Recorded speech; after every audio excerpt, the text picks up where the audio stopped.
2025 సంవత్సరంలో వరలక్ష్మి వ్రతాన్ని మనం 8 ఆగస్టు 2025 శుక్రవారం రోజున నిర్వహించుకుంటున్నాం కదా.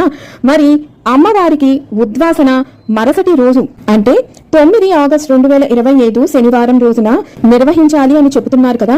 మరి ఈ రోజున పౌర్ణమి ఉంది, ఈ రోజున అమ్మవారికి ఉద్వాసన చెప్పవచ్చా అని చాలా మంది సందేహాన్ని కామెంట్ సెక్షన్ లో మమ్మల్ని అడుగుతున్నారు. దానికి సమాధానం, శాస్త్రాల్లో మన పెద్దవాళ్లు మనకి చెప్పిన దాని ప్రకారం వరలక్ష్మి వ్రతాన్ని ఆచరించినటువంటి శ్రావణ శుక్రవారం రోజున మనం అమ్మవారిని సాగనంపము. ఆ రోజున ఉద్వాసన చెప్పము. ఎందుకంటే పసుపు కుంకాలు మనకి ఇవ్వటానికి వచ్చిన తల్లిని మనము కూడా పసుపు కుంకాలు యథాశక్తి బట్టలను సమర్పించి అమ్మవారిని పూజించుకుంటాము.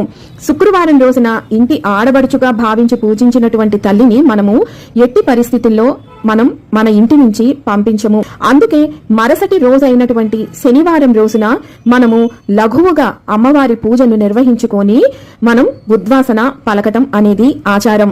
ఆ రోజున పౌర్ణమి వచ్చినా కూడా మనకి తిథితోటి ఎటువంటి సంబంధము లేదు. శనివారం రోజున పౌర్ణమి కాదు, ఏ తిథి ఉన్నా సరే అమ్మవారి ఉద్వాసన మనం శనివారం రోజునే నిర్వహించుకోవాలి.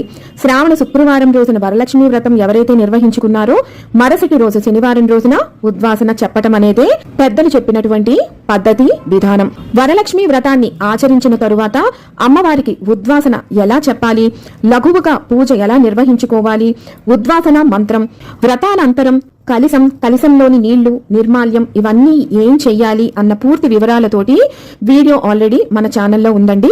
దాని లింక్ నేను కింద డిస్క్రిప్షన్ బాక్స్ లో ఇస్తున్నాను. ఆ వీడియో సహాయంతో మీరు అమ్మవారి ఉద్వాసన చెప్పుకోవచ్చు.